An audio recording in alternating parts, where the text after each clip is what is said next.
Welcome to a nostalgic episode today of 90s and Noughties Rock with me, Babs, my co-host Fran, and special guest Jen Dixon.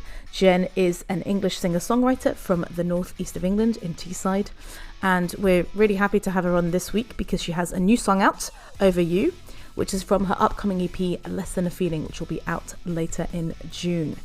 Jen did both the playlists for today's episode, which you can go and check out on Spotify, along with the playlists relating to all our other episodes.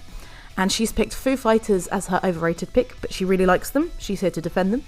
And Jen's picked Feed Her as her underrated pick. So join us to rock in, rock out, and I apologize for this lame ending of the intro.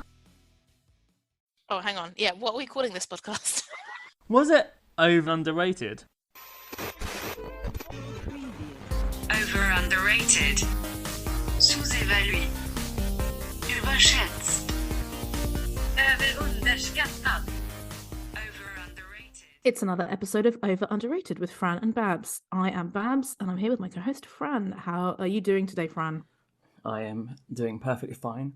Although you can't see it, I've actually bought a new webcam. So for the first time in a year, I'm not black and white and flickering. Just for the benefit of Babs. Have you been listening to anything recently? I have. So I got quite obsessed with two songs in the last few weeks. So Lana Del Rey has a new album out. And I was quite excited to hear that she had a song with Tommy Genesis, who I'm a big fan of. And basically, there's a song called Peppers, and it sampled a Tommy Genesis song called Angelina, and it is incredibly catchy. So I've been listening to that on repeat. And the other song I've been listening to on repeat is the new song from Rosalia and her boyfriend, Raul Alejandro. Alejandro. I think that's how you pronounce it. Basically, they've released like a 3-song EP. And there's a song called Vampiros. And it's very, very fun. And I'm logging into Last FM now. So in the last 7 days, I've listened to Vampiros 35 times and to Peppers 26 times.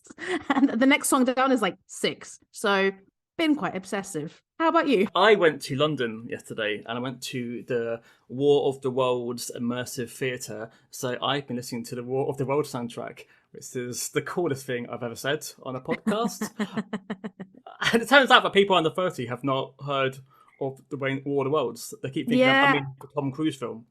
I didn't even know that. I thought it was a computer game. Yeah. Well, I know it's a book, but yeah, it's about in the late 70s. A guy called Jeff Rain, he did a whole musical with like loads of stars like Richard Burton and Phil Lynott from Thin Lizzy, and it's all like an epic like. It was a musical but only on vinyl, and then you go to London now and you go through like VR and there's like live actors and all sorts of things happening, and I feel like the biggest nerd in the world. So anyway, moving on. Well, I was just going to say, like, I felt a bit nerdy today when I saw that. So Edgar Wright posted that there's going to be a Scott Pilgrim anime version with all the original cast doing the voices. And I have never watched anime really in my life, but I'm like, this is what will get me in. Now I will go down this world, this nerdy world. Yeah, I can't do anime. There's too many sexy tentacles for my liking. I used to work in HMV and I used to see the back covers and thought, there's a lot of school children and a lot of tentacles and I want to keep away from this world, to be fair. And on that note, we'll introduce our guest for today's podcast. Here, her thoughts on sexy tentacles. How are you doing, Jen Dixon? A bit nervous about coming on now. We're talking about tentacles and things. Don't worry. We will move on from this soon, I promise. Okay, good to know.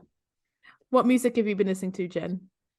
Oh God, I wish I could say something really cool. But I've just had a little look at my Spotify, and when I'm at my day job, I do tend to just put on, like the Spotify mixes and things.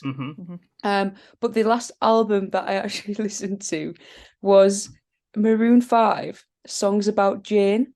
Oh, it's the last album on the first album that they did that was any good, in my opinion. But I heard the song on one of the songs on the radio, and I was like, that was such a good album, and had a bit of nostalgia and went back to it. So yeah, that's embarrassing. But other than that, just general mixes of stuff, to keep me going at work.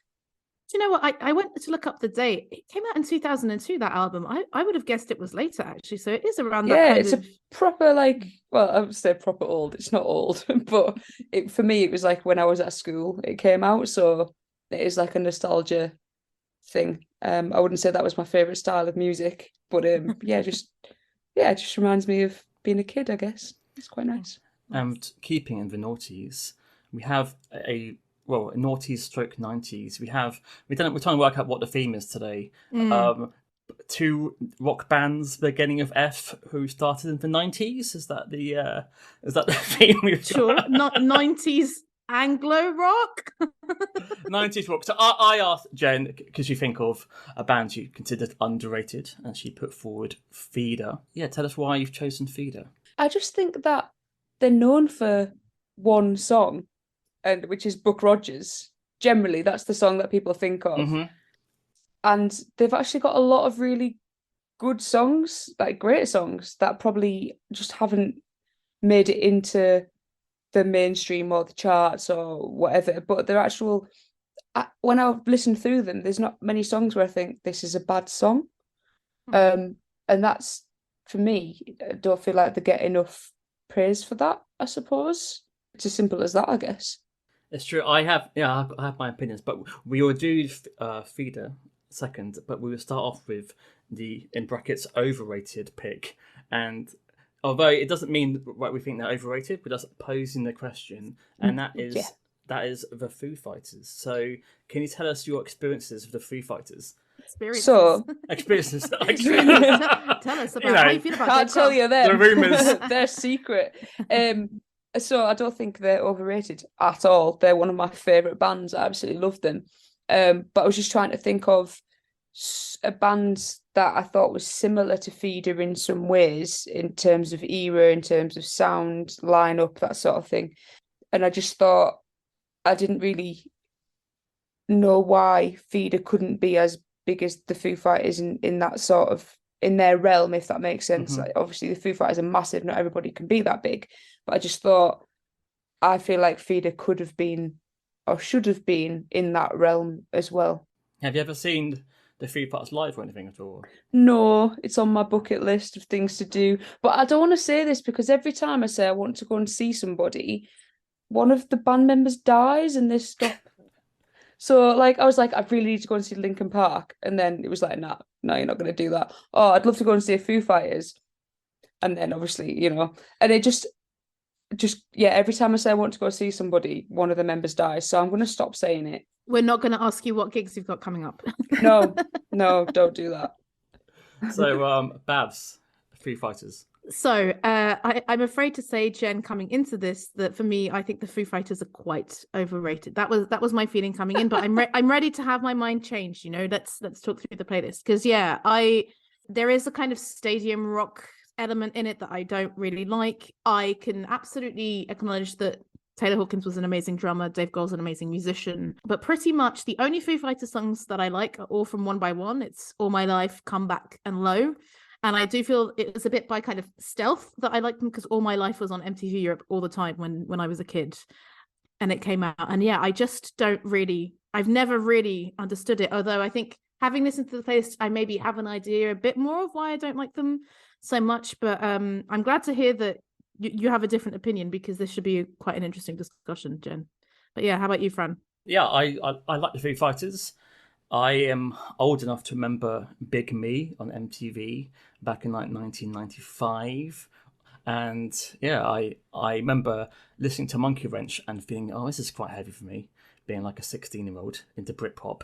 And, he screams and stuff. And then I remember buying the single thinking, this is, maybe I've moved on to a new rocky dimension. Now I can get into the Foo Fighters. I love the videos. I think that around 2008, like, it became a bit too maybe status quo for me a little bit. But then I really like Wasting Light. I think it went back down to like garage rock sort of feel when I had Butch Vig.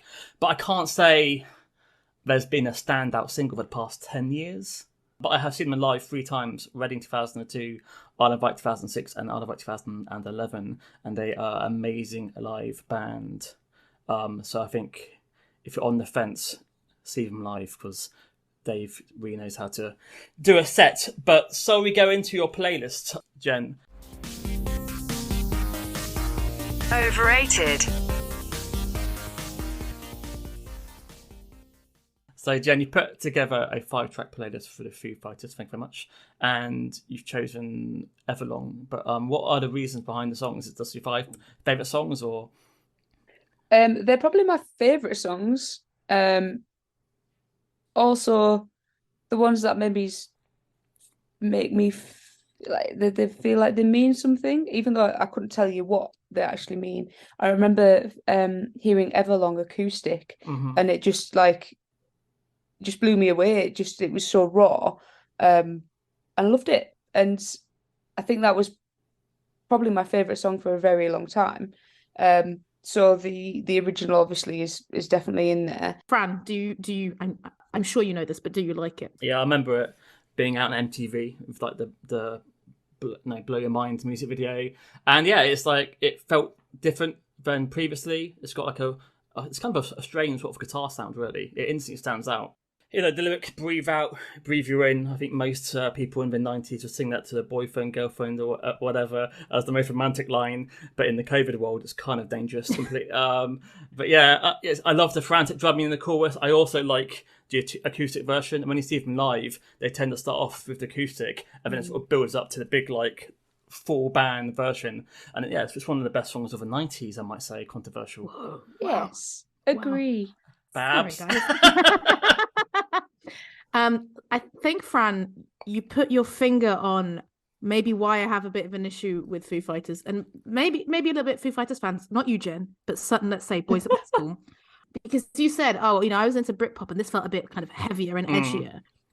So I read that Everlong, Dave Grohl himself said that when he was writing Monkey Wrench, he had some downtime and stumbled on a Sonic Youth ripoff riff, and I was like, yes, that's what this is. It's like it's a kind of noise rock without the edges, kind of thing. And I won't deny that it's I hadn't heard this in a while. I enjoyed it more than I have in ages because I think there was a moment in my life when people into the same music as me played this to me a lot.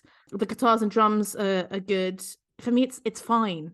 And when you go and look at the YouTube comments for this, and for so many other Foo Fighters songs, these songs really mean a lot to people. Like I read about how it's David Letterman's favorite song. Really? And he got them to so he had some surgery. When he came back, they played it on his show, and then when his show finished, they played it again over a montage of like his 25-year career, because he said it kind of got him through recovery and stuff. And I was like, again, I always feel very much in a minority when it comes to Foo Fighters. Like this is one of my, let's say, more preferred songs from this list, but I'm like, yeah, it's okay. It doesn't move me much. Did you know that they recorded the entire album with the drummer William Goldsmith, and then Dave Grohl listened back to it and didn't like it enough, so he secretly re-recorded all the drum pieces again. I did not know that. And he then told him, "I've done the whole album. You can be in a band live," and the guy quit. No wonder. So this is the last album that Dave did all the drums for the Foo Fighters. Then obviously Taylor Hawkins came and placed him. But he said that when he writes music, he can't not do the drums in his head. So he's a drummer, right? Yeah, exactly. So that guy had to live up to the drums he'd already thought of to match the song. So it's a losing battle, really. So that shows how good Taylor is, that he can match what Dave dreams of when he writes the songs. I mean, I haven't seen that many interviews with Foo Fighters, but yeah, Jen, Taylor Hawkins, when I have seen him being interviewed, it's kind of like, oh fuck, what a thing to live up to, right? But I think on technicality, he absolutely did live up to it, right? Yeah, he was like a phenomenal drummer, and like my background is drumming, and he was just.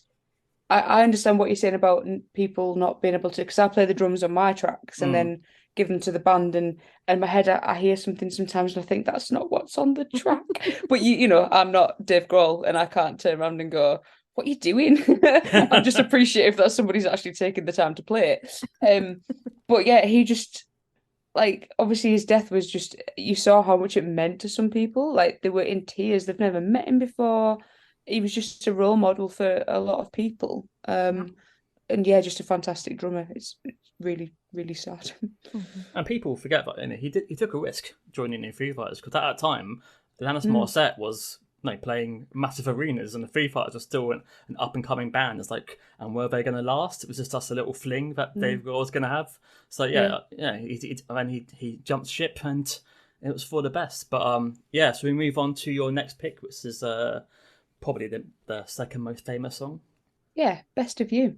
It's the best song. I remember being in school and this is before I could actually properly play the guitar, but picking up the guitar and trying to learn Best of You. And I think it was the only song I could actually play. And it wasn't even like proper chords. I just got some tab and just played the notes. And I was like, oh, that sounds about right. And it was just, I guess, again, it was that nostalgia thing of growing up with the Foo Fighters being one of my favorite bands and trying to play their songs. And obviously, 12-year-old Jen or whatever could never play the drums because all of their songs are rock hard. So yeah, I thought, oh, I'll pick up and try and play the guitar, which also wasn't easy when you couldn't play the guitar. But I just remember playing that song, and it's just like, I'm definitely a melody person. When I hear a song, if the melody's catchy, I sometimes don't even think about what's going on in the background. But with these songs, I feel like I hear everything. Yeah, I feel like it just gels so well. This song just, yeah, it's heavy and soft at the same time. Does that make sense? Yeah, they do the quite loud thing quite well, don't they? Yeah. But I guess, their producer, Gil Norton, was from the Pixies, and the Pixies were kind of the first rock That band explains it. Okay. to do the quite loud thing, Okay. Yeah. I didn't realize. I saw the name Gil Norton, but I didn't know. Yeah. So, Babs, Best of You. Do you want to go first? No, because I guess we can do a shit sandwich if that's what you're implying. Shit sandwich. I really don't like this song. But this is the song actually that made me realize why I don't think I like the Foo Fighters. It is Dave Grohl's voice. He is too shouty, right? And passion. Passion. I'm sorry, Jen. You can't see Jen's face, but she has a hand on her chest and is looking sad. I'm sorry, upset. Jen. I'm in the minority. And I think what was interesting listening to this against Feeder, actually in my mind, I would have never automatically put Feeder and Foo Fighters together. And I was like, oh, I think I like Feeder a bit more because Grant's voice is a bit lower in the mix. Dave Grohl's voice is very high in the mix very often, and he's just, I got another. I'm like, whoa, dude. take a step back. And I don't know how much you're into comedy, Jen. Do you know Pappy's the sketch trio who do a podcast? So no. They have a section in one of their one of the things where they go, I got another confession, and it's like it's an intro to a section on their podcast. So that is all I think about now when I hear this song, and that is kind of the only part I hear of the song, which is a bit problematic because I will say I can appreciate the way that it builds, right? And I can imagine that if you're watching this live, it must be so much fun to sing along with everyone else. Got another. But yeah, I would say that I prefer the B-side to this single, which is their cover of I'm in Love with a German Film Star by The Passions. Great cover. Lovely times.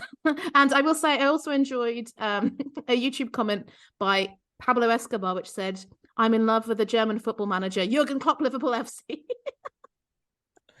Well, I mean, when you see him live, he will literally say, I've got another confession, to make them pause and enjoy the whole stadium like roaring for like a minute before he moves on to the next line. So yeah, I think this is their last like classic single, and it's probably the song that maybe moved into different parts of the world. So, for example, like I think before this, there was still like an alternative rock band, and this probably made them like a rock band for the masses. Like, they became like the stadium band after this album, after this song, and like you'd hear this on like in montages to football, just in general day-to-day life, and they weren't going to record it on. They didn't like it, and the manager forced them to record it, which happens again and again and again. You hear these tales of these bands who like thought, oh, it's a B-side, but it's like their best ever song of all time. But yeah, to me, it's quite loud. It's like a roller coaster. It's literally, it goes up and up and up and up and up, and then suddenly it goes the best, and then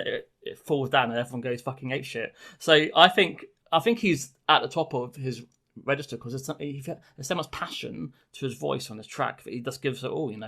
It's got like about 1 billion guitars in it and it's got slamming drums. And I think after Everlong, I think this is their second best song for me. Agree. Thank you very much. But moving on to there was a big like poll, and this next song was actually voted the most popular Foo Fighters song of all time, and that is this one, Jen. My Hero, which to be fair, those 3 songs, I don't think I could actually choose between them.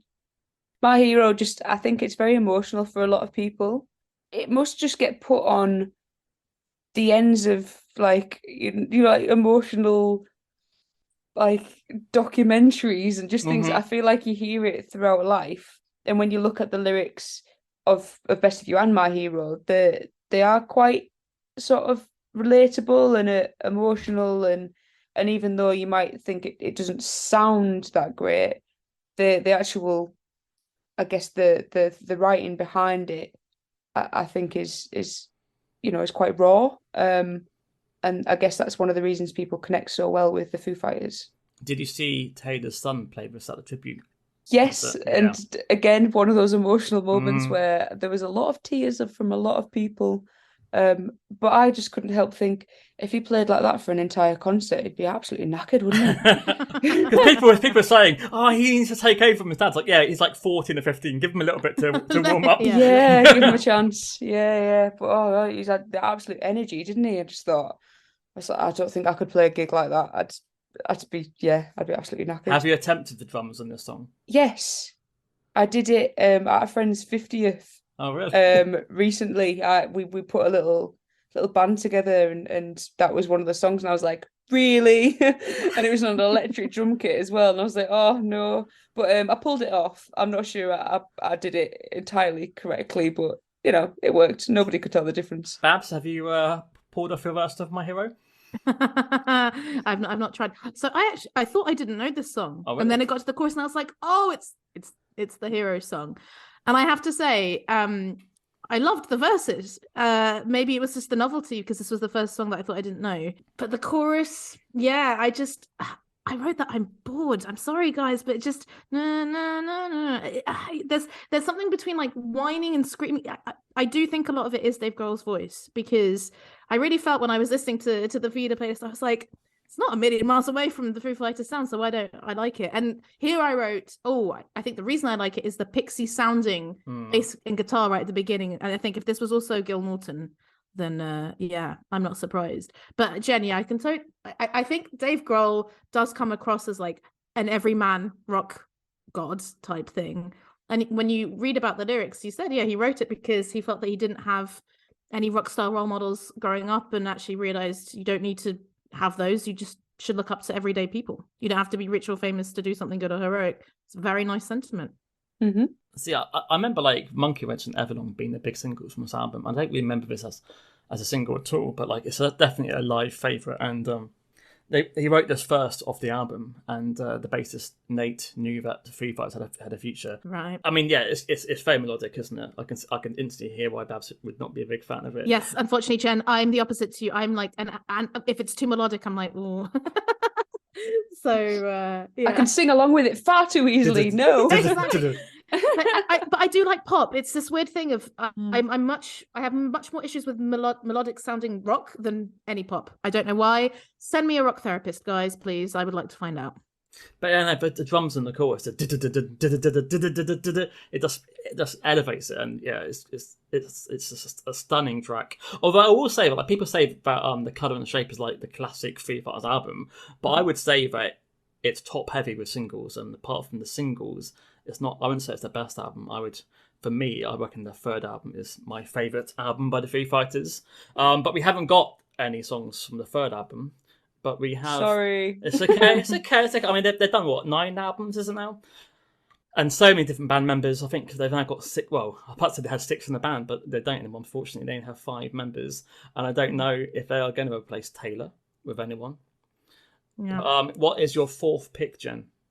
It's Rope from arguably their last decent album, which was Wasting Light. Mm-hmm. This album is like, I think, drumming wise, like my favorite album. I know, like you say, My Hero and things like that, obviously they've all got fantastic drums in them, but Wasting Light for me, the drums on Rope are they're not necessarily like as rocky. The ride like ding da da da, it's just actually a little bit different to normal. This album I feel like is them pushing a slightly different sound, but I still really liked it. And then, like you say, after that album, it sort of has gone probably quite mainstream rock, and maybe that's why I haven't really listened to much after that, to be Yeah, honest. they have become a bit of a dad rock band since then, haven't they, really? Obviously, not many dad rock bands make horror films. So they did. True. It's nice to see Taylor going out on a high. But Babs, did you know the song? I did not know this song, and I actually kind of enjoyed this song. I agree with you. I agree with you, Jen. They're doing something a bit different. The way it starts, it's much more staccato, and I was like, oh, okay. It does sound a bit Queens of the Stone Age I thought. I don't know if it was the harmonization or something, but I did get that. I didn't even mind the guitar solo. I would say where it does let itself down is the chorus a little bit, but I think the rest of the song is good enough that I'm like, the chorus isn't that long. I can hear the a bit more. That's absolutely fine. So yeah, I think probably tied with Everlong as my favorite, because Everlong isn't too bad. I think I just have bad associations with the people who introduced me to it. Well, this album is the closest you're going to get to Nevermind, Babs, because Butch Vig, yeah, I saw that. Yeah, they moved it to his garage. I think it's where they also filmed that the horror film Studio 66. And Pat Smear, ex Nirvana, he came back. And he's been back since. Although, I can't hear 3 guitars on this track. I don't really know what Pat actually plays in a lot of the tracks, to be fair. Could he be, the Ed O'Brien, where it's like he's just doing something, He's something a little bit tinkling in the background, it's a bit of an effect. They recorded on analog to go completely old school, but there's a drum solo, and it's quite rare to hear a drum solo on a single. You don't really hear that. Great solo as well. The production of this, that you say, they went completely analog with the production of this, and that was one of the reasons I thought, I'm going to give this a good listen, and it sounded class. And I remember seeing an interview about them putting the drums in a room and then recording it at the end of the corridor or something like that, at the end of to get that different sound just things like that. As a sound engineer, I'm dead interested, so it's probably one of the reasons I liked this album as well. As Jen said, if this is probably the last decent Foo Fighters album, and they went back to the more 90s aggressive track. There's some quite shouty short sort of tracks in there. I think the album before, they sort of meandered with a bit more acoustics and different sort of soundscapes, and this was back to proper alternative rock, hard, edgy Foo Fighters. Yeah, since here, I'm not a big fan of things The Skies and Neighborhood. It's a bit too fat and slow for me, to be fair. I don't think I've even listened to it. I think I sort of just assumed that everything after that just was a bit bleh, and just I haven't heard any singles that I thought I want to go and listen to the album, so I just haven't. And I think I saw this album tour, so I've not seen him for 12 years, so I don't know if they still push the new music or if they're still playing the still old school songs. But also the chorus to me sounds a little bit like This Is the Cool. It's got a similar sort of melody to it. But they'll slow down. That's what I think, but I'm here, who am I? But what's your... Fran. I'm Fran. But what's your last track, Jen? My last track is Home, which is just a really pretty piano-y song, I guess. Completely different to a lot of their other stuff. And just, it just chills my soul a little bit when I hear it. Did you get into Foo Fighters kind of with their music as it was coming out, or was it, someone... Probably a bit later. Later, yeah. When I was teenage years, I think, was when... So I might have even not really listened to early albums until more recently, because I just heard stuff that I guess had come out in the 2000s mostly, and then did sort of go back to likes of the Monkey Wrench side of things and listen. I'm showing my age now, aren't I? I mean, again, you're younger than both of us. So. Yeah, no, I was just curious because, as I was saying, I like basically the singles and actually not one of the singles and a few of the songs from the One by One album, because that was my introduction to Foo Fighters. I would have been 13, 14, and that's when I really started getting into rock. But is that an album that you like, or is that a bit lower down in your list? Probably a little bit lower down. Not that I don't like it, just again, I think a lot of my musical tastes is does tend to be quite nostalgic, and I relate it to when I was somewhere or who I was listening it with, and obviously because that was maybe a bit before. Mhm. I just haven't really related to it as much. So yeah, I mean, like I say, I'm not saying it's bad. Yeah. I can see why people liked the first one most, because it's probably the rawest, and yeah. Because Fran, I'm guessing for you, it was the earlier music videos that you saw on rotation, like Everlong and Learning to Fly and stuff like that. Yeah, definitely. Like very literal, it were non-stop on MTV. But I guess, you know, in the late 90s, that was like how everyone heard the music, was the music video or radio. So that's why they spent so much time on the music videos, because like music videos were like the main They're way great. you would discover like bands, you know. And yeah, I mean, if you've not seen the Foo Fighters music videos, check them out, because they have a fucking laugh. Yeah, all my life a bit less than I feel like I've seen Dave screaming into a microphone a lot. And then when I discovered the other ones, I was like, oh wow, okay, this is very different. But even recently, I think like they did a song called Run, and in the video they're all like 80 years old in the care home. So, you know, they're still trying to have a laugh. But yeah, it's funny because they are a band with a sense of humor, but I don't think that comes across very much in the songs. I guess it is a bit more earnest, I suppose. Well, yeah, I think he says like, you know, he takes the music really seriously, but like the video is a fucking commercial, so why not have a laugh? And that's always been that. I think, like, I watched the Everlong video for the first time. The thing that made me laugh the most was when he's fantasizing about the women having his legs over him, but it turns out he's holding up a pile of sticks, and the one of the sticks has high heels. that really tickled me. But with Home, I didn't see the music video. I don't know if there is one, but it's an album track, I think. It's an album track, okay. It started and I thought, oh no, a ballad. And that's pretty much how I felt about the song. I wrote that this feels like the kind of song that would be played during a sad montage of dead US soldiers. Like, really, you know, just like, I was intrigued to see. I was looking at what else it's soundtrack. It's soundtrack the Shaun the Sheep movie, which is not the obvious choice. I would say Dave is a big fan of Shaun the Sheep, obviously. Yeah, I could see that crossover. I could see like little mini Foo Fighters coming in. Yeah, he's got kids, so he knows. Yeah, but yeah, definitely my least favorite on the playlist. I must have heard it because I was working at HMV in 2008, but I have no recollection of. So, like the album before, they did a 2-disc version in your honor. One was like the rock songs, and one was the acoustic songs. And I remember not being a big fan of the acoustic album. And I think for this album, they like basically blended the acoustic and rock together for Echo, Silence, Patience, and Grace. But so I had to give us a few listens because I knew the others instantly. And reading the YouTube comments, like a lot of people like emotionally connect to the song, and a lot of people say that, you know, when my dad died or when my brother died, I put on this song. So, you know, it obviously means something to a lot of the fans. And yeah, and it's nice to hear the different elements like strings and stuff you don't tend to hear in a Foo Fighters song. But I mean, he says like what is good about Dave Grohl is he's never tried to act too cool. Like he will say that he likes, you know, Wings and like, you know, kind of like people would describe as naff bands. But I can hear like his Neil Young love and the Wings and the Eagles in a sort of music, which is nice. And like a lot of people into punk rock will sort of say, "Oh no, I just like the Sex Pistols onwards," and won't mention that they're like, you know, a 1970s disco record or ABBA. You know, but he's also quite open to say he fucking loves music and doesn't care. This is kind of nice. Obviously, you've heard these 5 songs, but shall I ask you the question: that do you think the Foo Fighters are over or underrated? Unfortunately, I do still think they're overrated because the songs, with the exception of Rope, Rope was a nice introduction.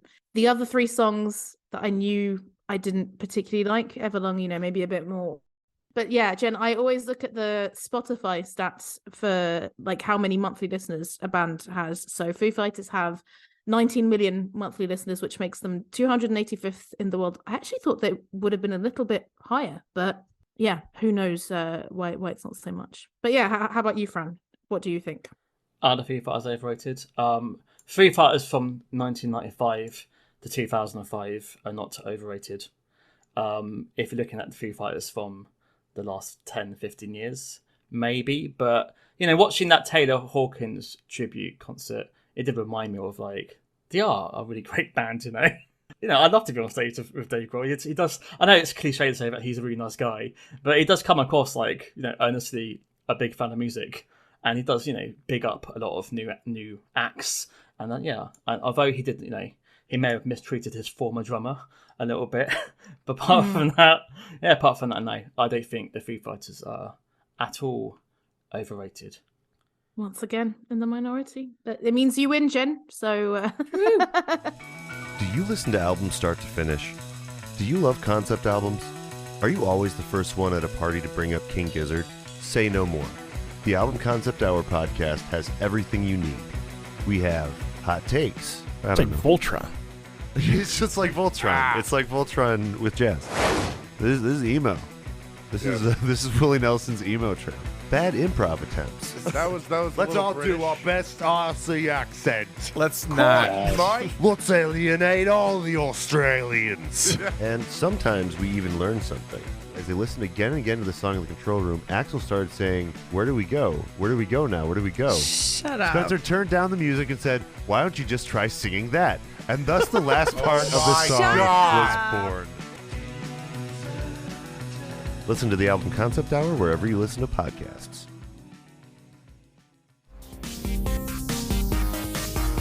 Underrated.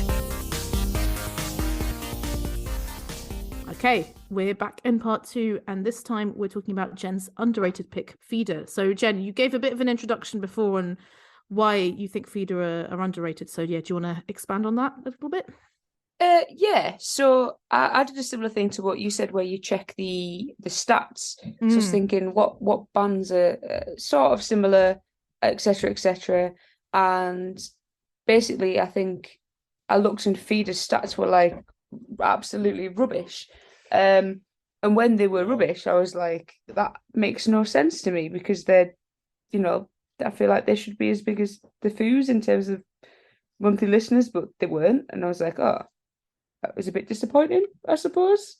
Yeah, I saw those numbers. They have just over 750,000 monthly listeners. I thought it would have been more, especially given how long they've been going. Over 25 years. Yeah, exactly.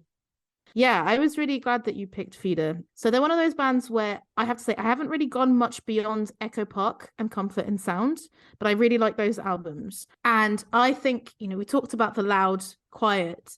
I think they seem to straddle both much more effortlessly than a lot of other similar bands. Like I of course would prefer them to Foo Fighters, but yeah, it hadn't really crossed my mind how they'd been going for so long. Like I saw them grouped as like a Britpop band, which I thought was so strange because they have a much heavier rock sound, but it's because they were formed in 94. They released their album in 97. So while they might not be Britpop in sound, it's definitely of the same era. And yeah, it was just really fun to read about them as a band. So, I was reading about Taka Hirose, who's the bassist, and how like he was a graphic designer at a newspaper and had to be like convinced to join the band. His wife had to like convince him with the band to join. And he was like, oh, okay, I suppose I'll leave my well-paid job. And I don't know if you follow Grant Nicholas on social media, Jen, but he has a beautiful cat called Bamboo Cat, and I very much enjoy him posting about it. And I do follow that cat's Instagram as well. I love following animal Instagrams. They're the best. Me too. But yeah, 11 albums. They've spent 184 weeks on the singles and album charts as of 2019. They had 25 top 75 singles between 97 and 2012. So, there's some longevity and some success, but given the kind of music that they make, you would think they would be a bigger band. I do agree. Yeah, definitely. So I remember them being compared to the Smashing Pumpkins, they were nothing like the band. They sort of became big in the early noughties. I think, also they're kind of they're in their 30s when they kind of hit big as well. They've been going around since the early 90s. So I felt like they took their time, and they're linked to bands like Terrorvision and Idlewild more. Nothing like how they ended up. I remember loving Just a Day video and being really, really jealous of all the people in the video.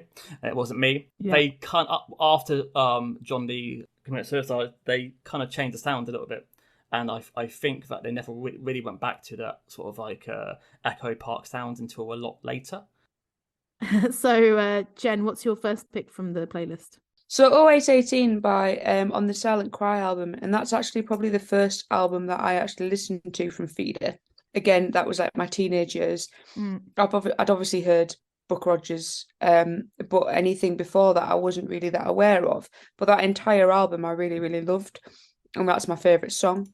And then when I have listened back, just like what Fran said, like the earlier stuff, I think it goes back to more of their earlier stuff. Whereas they did have that sort of lull where they were a bit, I don't know, poppy maybe. And yeah, just as an album, I really love it. But that's my favourite song. I can't even tell you why. It just is. Does the rest of the album kind of sound like this song, or is this a bit of an exception? No, I'd say it's a good representation of the album.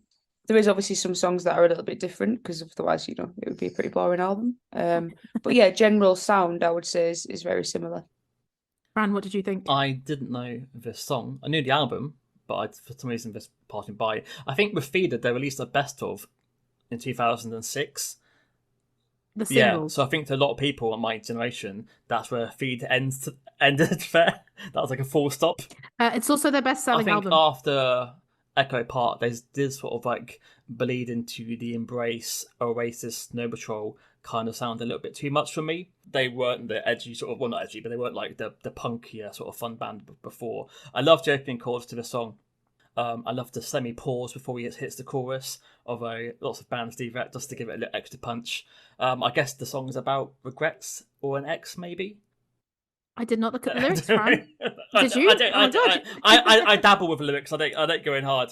I don't go, but it's got the ooh bits, which obviously people love to sing along to for fans. I don't know if that's a cynical thing for Grant to do, but yeah. I can't believe I forgot about this track. Yeah, it's a decent one. I didn't know this track. Like I said, I haven't really heard much beyond Comfort in Sound, and it's really funny that you say that when they went into that Embrace sound. It was a bit too much. Was it a bit too melodic, a bit too poppy for you? It just wasn't. It wasn't the band. Well, I mean, it's hard to force a band to be that one sound, but like the sound that I like was Echo Park and Insomnia, and it just seemed like because the post John album was a bit more emotional and it was a big hit. That obviously he thought, oh, okay, well, this is what people like, so I might go down that direction. It's a bit like Travis. Like Travis's first album is quite bouncy. But then because it had, it was more like Britpop. But then because Why Is It Always Raining Me, etc., were such massive hits. Then obviously Fran thought, okay, well, this is what people want, so we go down that direction. I think that might happen to Feeder. Then it took them a while to get back to the original sound from the late 90s for me.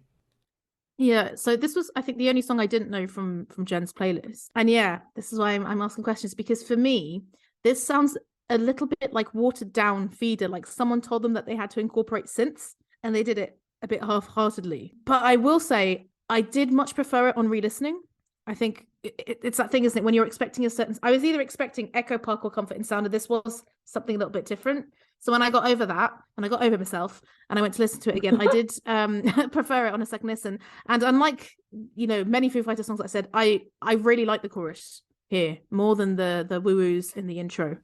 Yeah, I'm not a fan of the woo-woos generally in Feeder songs. I prefer Choke or something else, I did enjoy it. So moving on to, I guess, the big hit, or as Jen says, their only hit to some people. Well, Buck Rogers. You can't deny it's not a great song. Although maybe you will, Babs. No, I love it.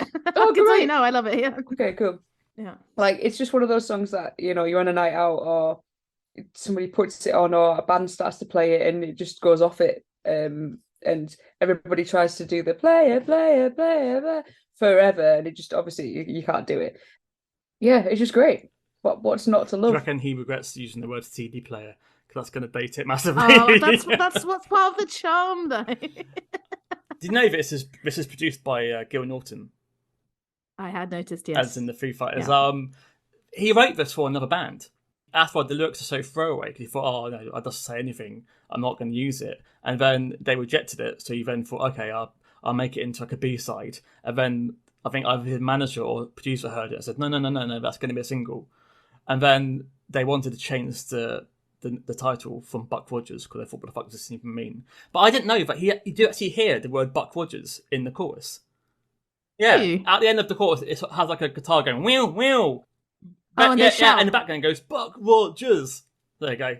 There you go. So it Ah. makes sense. But yeah, I mean, Ah, back in 2001, before everyone had Google on the phone, people would argue whether he says lemon or leaven. Drink cider from a lemon, or is it drink cider from a leaven? Which apparently is some sort of cup. 11. That was big on Radio 1 back in 2001. For me, it's got great climbing melody, great chorus, great crunchy guitars, and Grant absolutely fucking hates it, and he hates playing it, but he knows he has to. A bit like R.E.M. of Shiny Happy People. Well, I read that, yeah, he wasn't keen on it, but then has acknowledged that there probably wouldn't be the longevity of the band without it, right? Maybe. So, Babs, did you dance in indie clubs to this back in the 90s? So in 2001, I was a bit too young. I would have been 13, 14. I'm trying to think if, the indie clubs I went to later played it. I don't think enough, to be honest, because, yeah, it might be overplayed, as in it might be the song that is very often used to represent Feeder. But I don't care because it's bloody catchy and fun. I really like the way it builds. I like the way the repetition fades out, that it's CD play and then, it slows it down. I hadn't really thought about how in the chorus there's that kind of distort sound. It goes, wing, and it kind of turns it up and stays there. And it's kind of like, we are not letting up. Like you're going to be feeling the energy the whole time. I think they all look absolutely fit in the music video. I haven't talked about that yet, but they are a fit band. I have comments on Grant's hair in different music videos, like great stuff. And they've still got it. I was watching an interview with him and Taka in like the Virgin Radio celebrating 25 years. But the music video is weird. I hadn't seen it. Why is there an elephant spaceship? And why is he drinking a milkshake? Because there's many questions. So many questions. And I mean, Take was a graphic designer, so I was like, I don't know. maybe we just have different tastes, me and Take. And I thought it was interesting that on YouTube someone had commented, oh, this song never made waves in the USA, but I always thought if a band like Sum 41 or Blink-182 had released it, it would have done really well. It has that early 2000s pop punk sound down to a T. And I was like, pop punk? I was like, not quite. But it's interesting that I guess, yeah, it would maybe be quite simplistically classified under that. And it did make me think, like, is it because they do have a heavy sound, but it isn't so easily comparable to those other bands that they maybe didn't make it as big? I guess in 2001 you had to have like someone doing some DJing in the background to be big in America. Do you know that they toured America hard in like 1997 with the song High? No, I didn't know that, but that makes sense. Because I think they had High was in like one of those like late 90s teen movies. So on the back of that they went for it, but yeah, it went nowhere. So they even said in a documentary I watched that they felt like they were up against all of the American rock bands, and the only rock band in 2001 were like U2. So it was quite rare to have a top 5 hit and being like a British rock band. Because I guess by then the whole Britpop thing had ended and the whole mid noughties indie wave hadn't happened yet because the Strokes weren't around. But yeah. Quality song. So what's your next pick, Jen? Feeling a Moment, which is just a really pretty song. I know it's obviously still Feeder, but when you look at the lyrics, I can see why people relate to it. And generally as a song, it's just melodically, I really like it. Are you a fan of like the ghost backing vocals they had during it? Yeah, I think so. I generally like with Feeder that the production, like Babs, you'd said earlier about it not being like right in your face, it is sort of sat back a bit, and I generally like that as a production and yeah, the backing vocal side of things as well. Yeah, don't ask me. I'm a sound engineer, but don't ask me anything technical because I'll show myself. I can tell you that he also did this in analog because he thought that like the new metal sounded too clean on digital, and he wanted to have a bit more, I guess he said realism to the sound, a bit more crunch rather than the clean Linkin Park approach. Babs, do you remember this? Yeah, so I thought I didn't, but then it started and I was like, yes, that one. I think Grant has great hair in this music video. It's got a bit longer blonde hair, and this one it's shorter and blonde than the other one. Priorities. Thank you for remembering to add the hair. Thank you. Oh, the next one I'm going to tell you about the hair as well. The last one I can't because he's not in the music video. But I'm not. Yeah, this is a bit too much on the edge of melodic for me, especially the. sounds a bit like the direction that Coldplay also went in that I started disliking, because I quite liked early Coldplay, even though it was quieter and a bit more melodic. But there's something a bit more, I'm going to say, sweeping.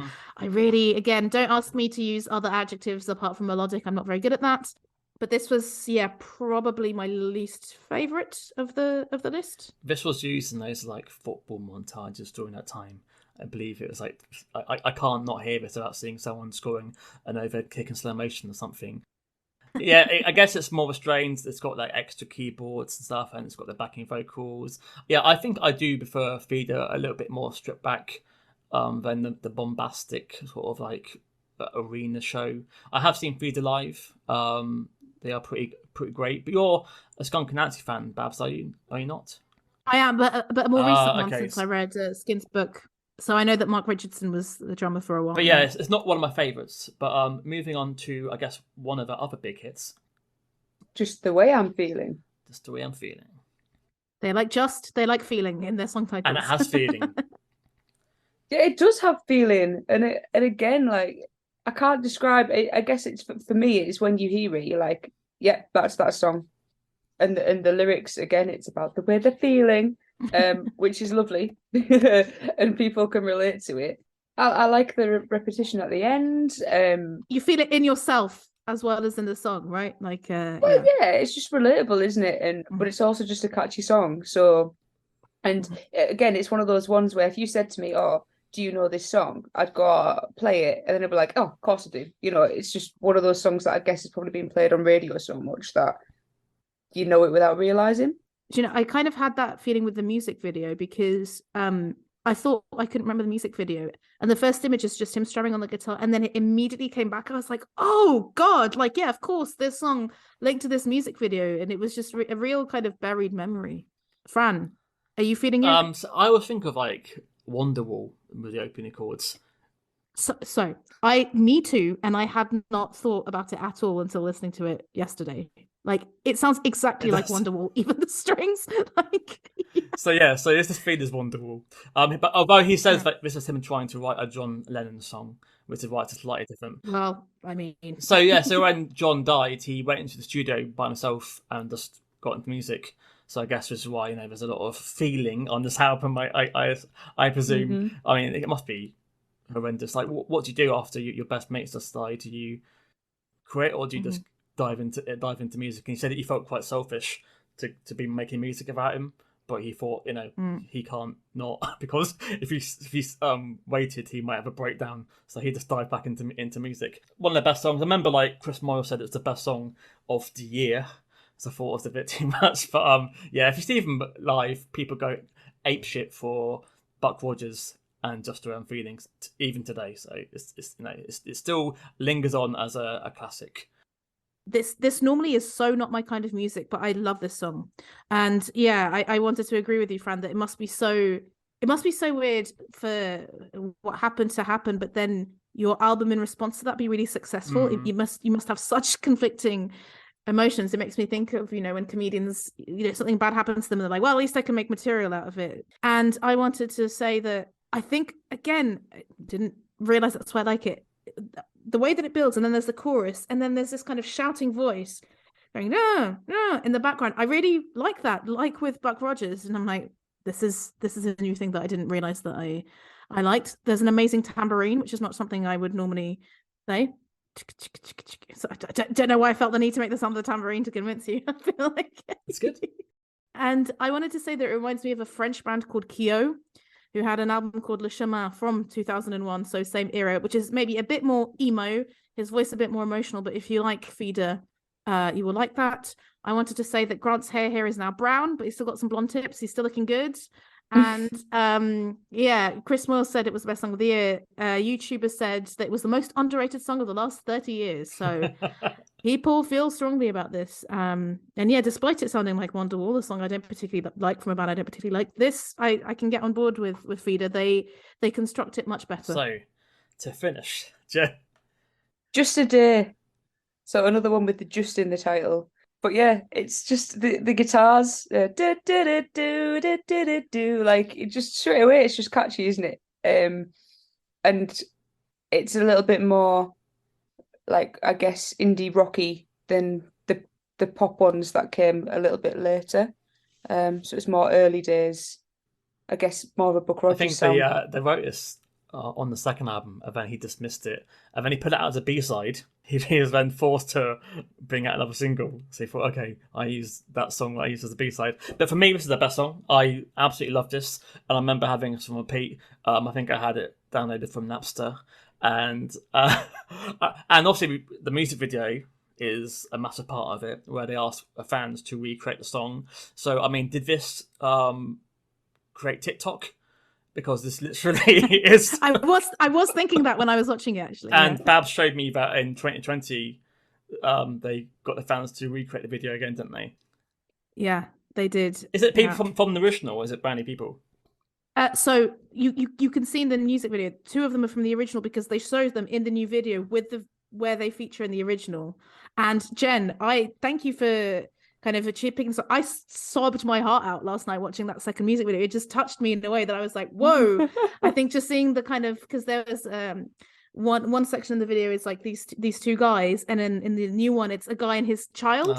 You know, he's now like an adult with a kid, and in another one it's a young blonde girl playing guitar, and in the new video she's an adult. I think as someone with like a mum who was into the same music as I was, who died quite young, I was just like, oh, time, music, bonding.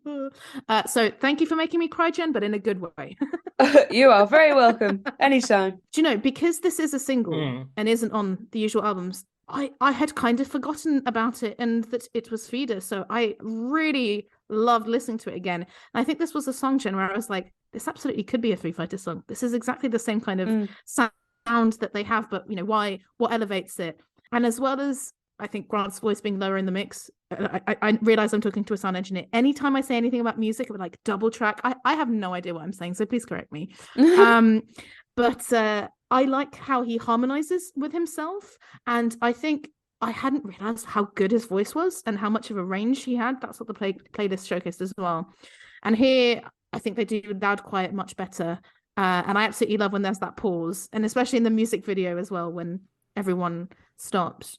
I also really like, and I'd not really thought about this, but the lines from the first verse are used in the chorus harmonies, which is not something you normally see. I really like that. And as mentioned, cried my eyes out at like 10 p.m. on my sofa last night with the nostalgia for the early noughties and how music brings people together. So yeah, thank you, Jen. An unexpected turn for Feeder.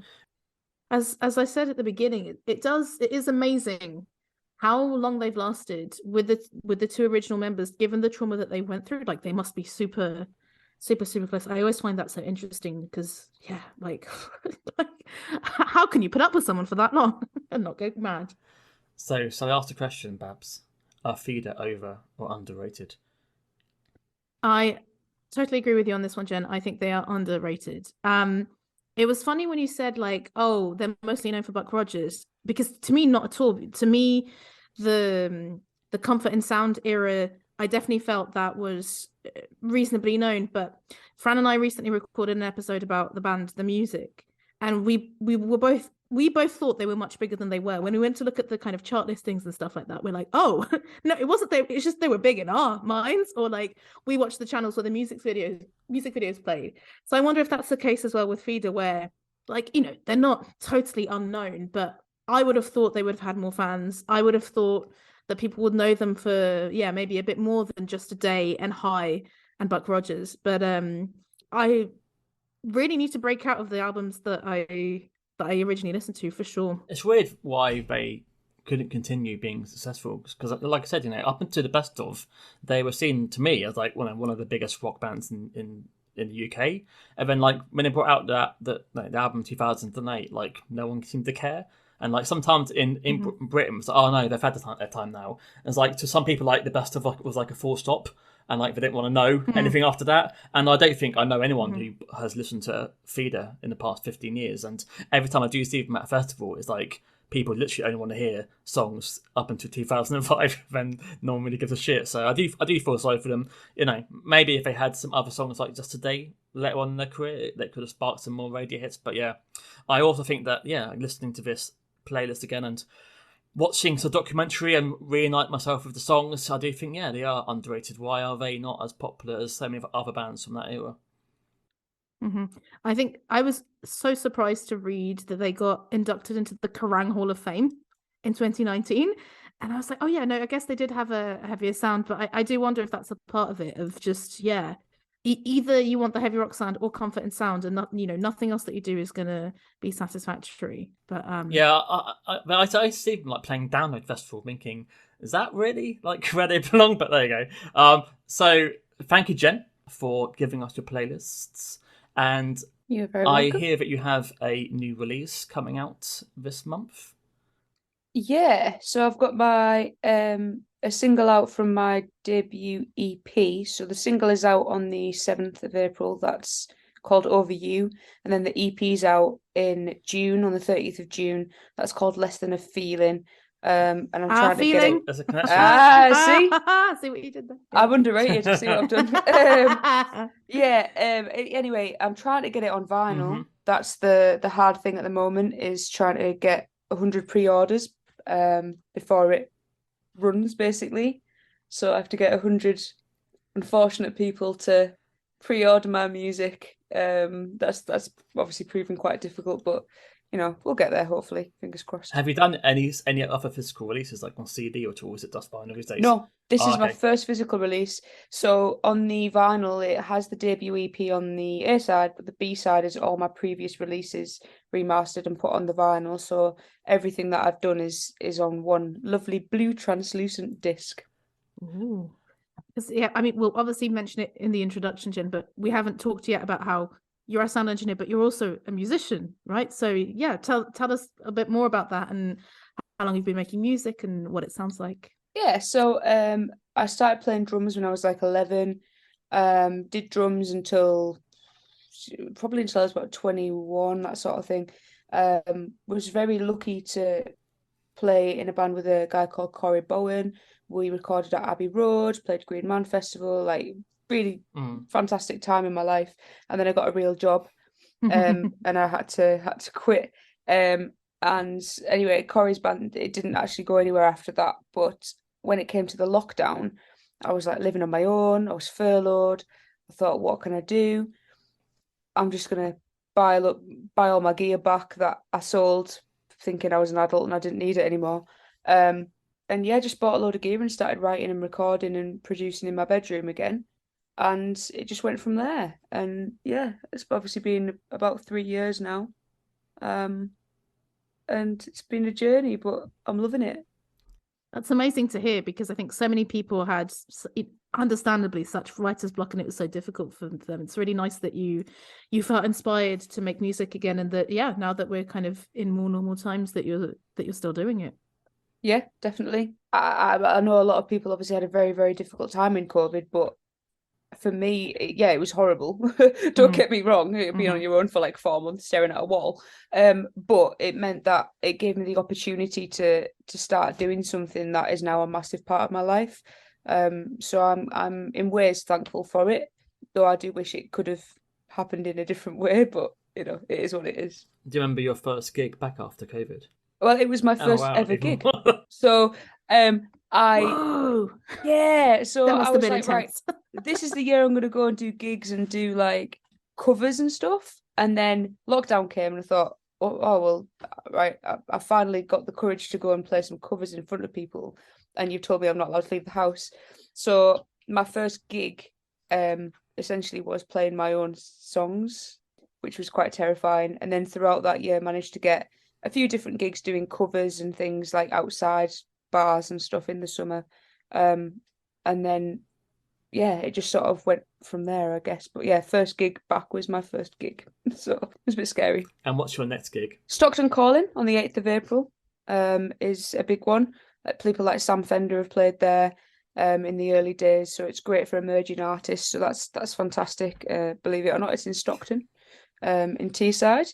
And I've got a couple of other sort of local festivals, but I am looking to try and get further afield. So if anybody's looking for a support act or somebody to go in a festival lineup, then hit me up. I'm up for it. and I'll try and drag the band along as well. And if people do want to get in contact, how can they? Best way to contact me is probably just on my socials, so at Jen Dixon Music across all my socials.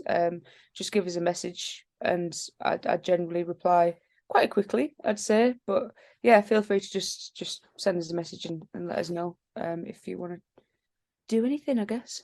And I mean, 8th of April is in 2 days' time after this is released. So, you know, if you're in the Northeast, go down, guys. Get down to Stockton calling, exactly.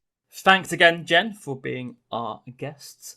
And yeah, please Thank you for having me. check out her music or see her live when you can. So if you do enjoy your noughties, 90s rock, we have also released the Leeds episode with the music of the Kite Chiefs, and we have previous episodes of bands like Kasabian and Oasis to check out. Babs, do you have any final words? Final words. I mean, always terrified when we have a musician on the podcast because I think, they're going to appreciate me slagging music off. So thank you for being a good sport, Jen, when I was like, I don't really like the Foo No, it's Fighters. fine, because hilariously, I feel like I'm the least musically knowledgeable person here. So don't worry about it. No, absolutely not. Fran and I just love reading Wikipedia. That's what it is. I didn't do my research beforehand. That was the problem. But just to say, you know, especially because we have a musician on and that's a bit rarer, I'm going to say what we often say, which is, of course, support bands, go and see concerts, go and buy blue discs of all the colours, buy merch and support artists because, it's obviously more difficult than ever. And it's awesome to support creative people. Goodbye, Jen. Goodbye, Babs. And goodbye, listeners. Bye. Thank you. Bye-bye. And thank you for getting to the end of another episode. And thanks to Jen Dixon, our guest. And please check out her new music and see her on tour if she's anywhere near you. Please remember to subscribe, like, and share this episode. And let us know if you have any suggestions of acts we can discuss or any guests. In the meantime, always follow us on Twitter at OUMusicPod. And on Instagram we are Overrated Music Pod, and we're also on YouTube. Until next time, guys, bye bye.